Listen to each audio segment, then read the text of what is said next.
आज की वीडियो में हम बात कर रहे हैं इम्पोर्टेंस फैक्टर और information required for capital budgeting. पूंजी बस्टन के लिए, उसके कैलकुलेशन के लिए जो हमें आवश्यक सूचनाएं चाहिए, जो इसके महत्वपूर्ण विचारणीय घटक होते हैं, उन्हीं की बात आज इस वीडियो में कर रहे हैं। पूंजीगत निवेश दीर्घकालीन विनियोग से संबंधित होते हैं और जो पूंजीगत निवेश किए जाते हैं, इनका निर्णय लेना बहुत ही कठिन और जटिल कार्य होता है, क्योंकि यह जो कार्य है वो विनियोग की लागत तथा भावी आगम पर निर्भर करता है। तो पूंजी में परियोजना हेतु निर्णय से पूर्व क्या क्या महत्वपूर्ण हमें सम्मक चाहिए, समंग के जो घटक हैं वो क्या क्या चाहिए, महत्वपूर्ण क्या क्या सूचनाएं चाहिए, उन्हीं की बात आज हम कर रहे हैं। तो जो फर्स्ट महत्वपूर्ण इन्फॉर्मेशन जो हमें चाहिए कैपिटल बस्टिंग के लिए, दैट इज नेट इन्वेस्टमेंट और आउटले और कैश इनफ्लोज, शुद्ध विनियोग राशि अथवा रोकड़ बहिर्वाह। कैश आउटफ्लो जो है वो क्या है, पहले इसको समझेंगे कि ऐसी राशि या ऐसे टोटल अमाउंट जो किसी परियोजना पर खर्च किया जाता है वो कैश आउटफ्लो होगा। और इस राशि की गणना के लिए जो परियोजना है उसको दो भागों में डिवाइड करते हैं, फर्स्ट न्यू प्रोजेक्ट और सेकंड रिप्लेसमेंट प्रोजेक्ट। तो जो नई परियोजना है उनके लिए उनके कैलकुलेशन में जो कैपिटल बस्टिंग की बात करते हैं वो कैसे कैलकुलेट किया जाएगा या कैश आउटफ्लो कैसे कैलकुलेट किया जाएगा। तो देखिए, उसमें सबसे पहले हमें चाहिए उसको याद करने के लिए संपत्ति का वास्तविक मूल्य, गाड़ी भाड़ा, चुंगी कर, स्थापना व्यय को जोड़ दिया जाता है। और यदि परियोजना कार्यशील पूंजी युक्त है तो उसे जोड़ दिया जाएगा, और कार्यशील पूंजी युक्त अगर परियोजना नहीं है तो उसको नहीं जोड़ा जाएगा।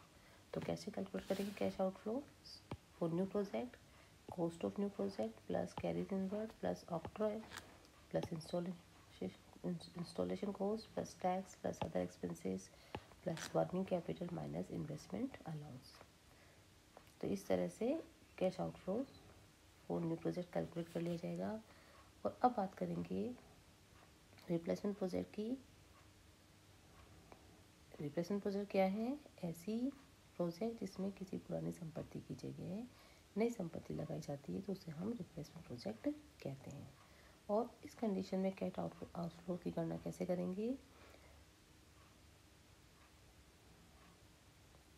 जब नई संपत्ति लगाने के लिए रोकड़ बहिर्वाह की गणना की राशि में से पुरानी संपत्ति के विक्रय से प्राप्त जो शुद्ध राशि है उसको घटा देंगे, पुरानी संपत्ति पर लग रही वर्किंग कैपिटल है उसे घटा देंगे, तथा पुरानी संपत्ति के कर तो अन्य दायित्व हैं उनकी राशि को भी इसमें से घटा देंगे। तो कैसे कैलकुलेट करेंगे cash outflows for replacement project, cost of plant plus carriage inward plus octroi plus expenses plus working capital. तो इस तरह से cash outflows for replacement project के लिए कैलकुलेट कर लिया जाएगा। यदि कंपनी पुरानी संपत्ति को घाटे पे बेचती है तो कर का दायित्व कम होता है, लेकिन इसे लाभ पर बेचा जाता है तो कर का दायित्व बढ़ जाता है। क्लियर। तो सेकंड इंफॉर्मेशन से पहले देखेंगे इसका statement of net cash outflows को कैसे कैलकुलेट करेंगे फॉर रिप्लेसमेंट प्रोजेक्ट। देखिए, सबसे पहले कॉस्ट ऑफ प्रोजेक्ट जो प्लांट है उसके लिख देंगे, जो कैश है उसका उसमें से ऐड करेंगे। इंस्टॉलमेंशन जो कॉस्ट है वो एनी एक्सपेंडिचर अगर कोई है, इंक्रीज इन वर्किंग कैपिटल उसको ऐड कर देंगे, और इंक्रीज इन टैक्स लायबिलिटीज इन सबको ऐड कर देंगे। जो अमाउंट आएगा उसको यहाँ लिख देंगे। उसके बाद लेस करेंगे sales proceed of whole plant, decrease in working capital, decrease in tax liabilities and investment allowance, इन सबको ऐड करके यहाँ लिखेंगे। जो अमाउंट प्राप्त होगा that is net cash outflows. Clear. अब देखिए, जो सेकेंड इन्फॉर्मेशन हमें चाहिए that is net cash inflows और नेट बेनिफिट्स। ये पूंजी व निर्णय के अंतर्गत जो दूसरी महत्वपूर्ण सूचना जो हमें चाहिए, जो राशि है वो है शुद्ध रोकड़ अंतर्वाह, नेट कैश इनफ्लोज। इसके हम रोकड़ लाभ या कैश जो नेट बेनिफिट भी कहते हैं। इसे कैसे कैलकुलेट करेंगे, इसके लिए देखिए स्टेटमेंट बनाया जाता है, प्रॉफिटेबिलिटी स्टेटमेंट।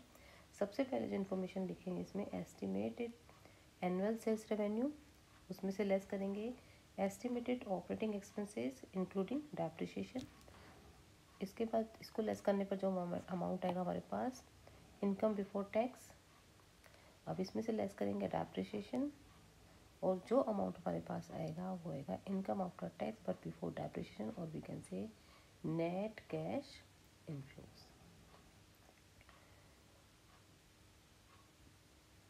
प्रॉफिटेबिलिटी स्टेटमेंट बनाने से हमें यह स्पष्ट हो जाता है कि शुद्ध प्राप्त राशि उस परियोजना से प्राप्त होने वाली ऐसी शुद्ध राशि को कहते हैं जो कर चुकाने के बाद लेकिन डेप्रिसिएशन घटाने से पहले की इनकम होती है।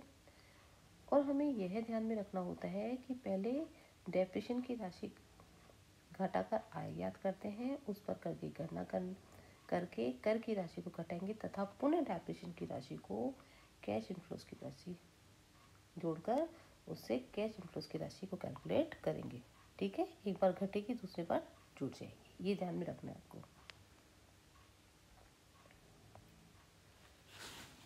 अब जो थर्ड इंफॉर्मेशन है वो है minimum rate of return. Minimum rate of return क्या है? यह वह दर होती है जिससे प्राप्त नहीं होने पर विनियोग प्रस्ताव को हम स्वीकार नहीं करते हैं। इट मीन्स उसको अस्वीकार कर दिया जाता है। या इसको हम ये कह सकते हैं कि विनियोग प्रस्ताव हम तभी स्वीकार करते हैं, कोई संस्था तभी स्वीकार करती है जबकि उस इन्वेस्टमेंट प्रस्ताव पर कम से कम जो मिनिमम रेट ऑफ रिटर्न है वो प्राप्त हो। और मिनिमम रेट ऑफ रिटर्न संस्थान की पूंजी की औसत लागत के बराबर होती है। अतः कम से कम रेट ऑफ रिटर्न की एवरेज कॉस्ट के बराबर प्राप्त होनी चाहिए।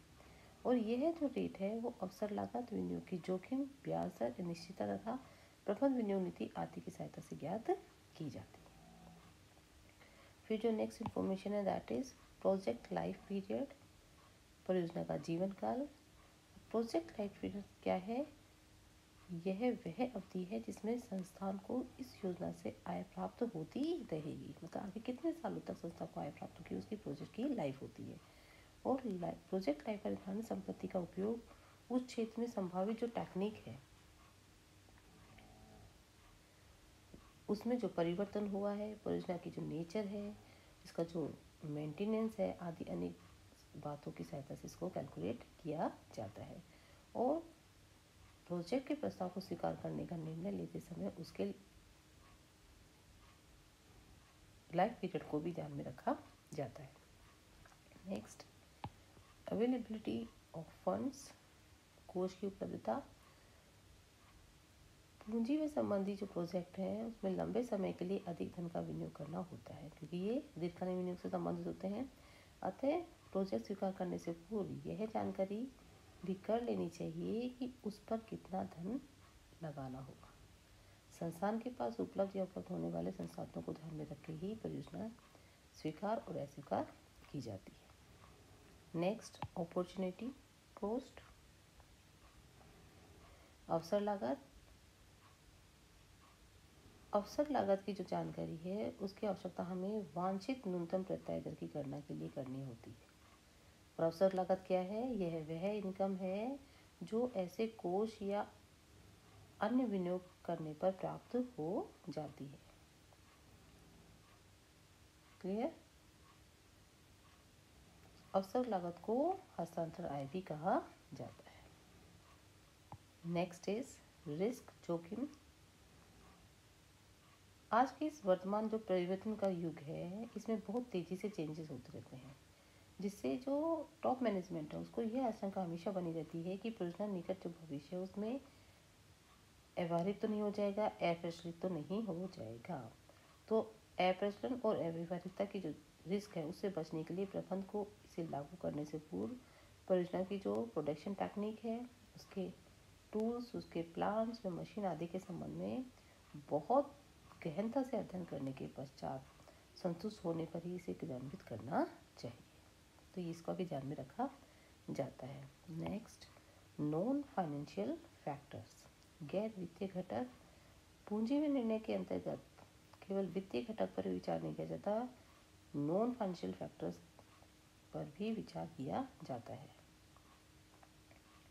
जैसे जो योजना है उसका संस्थान में कार्यरत कर्मचारियों पर क्या प्रभाव पड़ेगा, सरकारी नीतियाँ अनुकूल होंगी या नहीं होंगी, संस्था की जो गुडविल है उस पर कोई गलत प्रभाव तो नहीं पड़ेगा, आदि अनेक बातों पर विचार किया जाता है।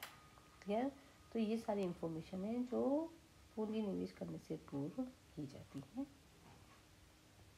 Thank you so much.